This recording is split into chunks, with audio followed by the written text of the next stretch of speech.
When it comes to the subject of modeling, I know what I'm talking about. I don't mention it much, but before I got into comedy, I was an ass model for medical journals way back when. I'm not proud of it. I'm not ashamed of it either.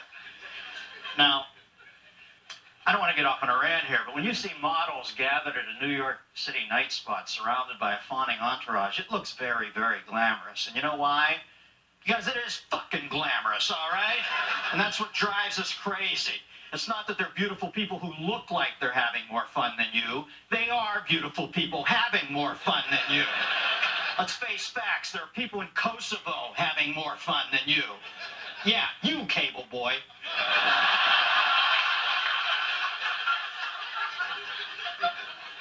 There's no arguing that models get preferential treatment just because they're models, but at least it's honest. I mean, let's quit bullshitting each other. Looks make the world go round. The prettier you are, the better your life. Makeup case closed. And if you have the right look, it all happens really quickly. One day you're the cultish beauty mixing the corn dog batter at hot dog on a stick. And the next day you're on a hotel balcony in Paris at sunrise and Bono is asking you how you like your eggs.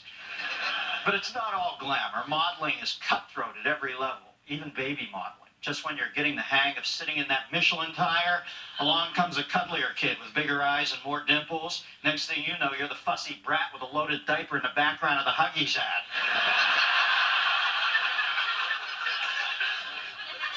There are all types of models. There are hand models who advertise gloves, rings, and dishwashing liquid. There are leg models who help sell stockings, shoes, and razors.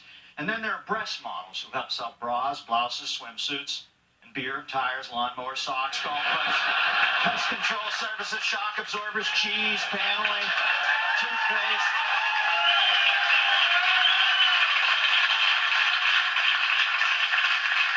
Then there's the average-looking models, the chunky dad on the John Deere tractor, the gingham apron has all the answers mom, and my personal favorite, the guy who needs my Lanta. That combination of droopy eyes and the tight grimace, must be nice to go through life knowing you were born with a face that conveys the message, I have painful gas.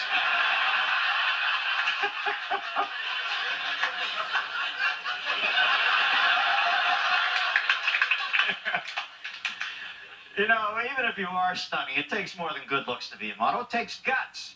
You face constant rejection, enormous pressure, and lots of middle-aged guys with ponytails driving around in Paco Rabanne-drenched Corvettes who call themselves producers and claim there's no topless shots in your portfolio.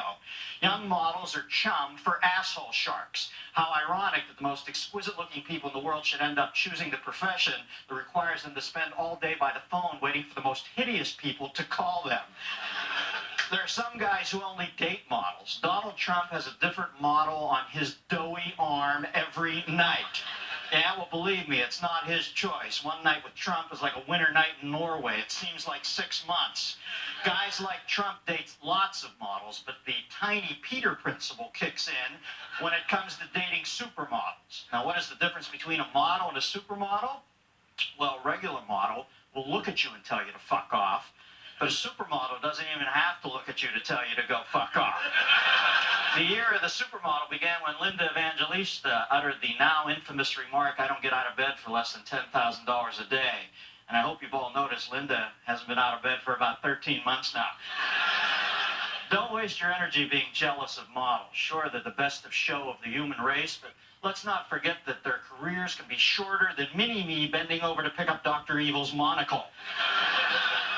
And that's the hardest part of a model's career, knowing when to bow out gracefully. There's no senior tour here, folks. Only a handful get the lucrative makeup deals or acting jobs. The ones who don't are left to audition for house coat ads in Parade magazine or get so much plastic surgery that their face is eventually tied back like the end of a roll of Braunschweiger. Some people criticize modeling. They say it's superficial and that it causes men and women to obsess over physical beauty. Well, I was just at the mall this week looking around, and I don't think we're obsessing enough.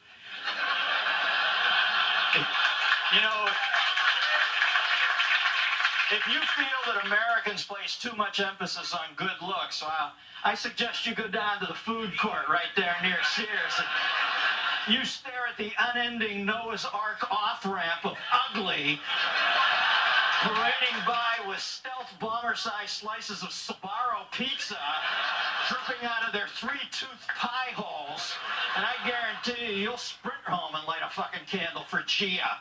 Of course, that's just my opinion. I could be wrong.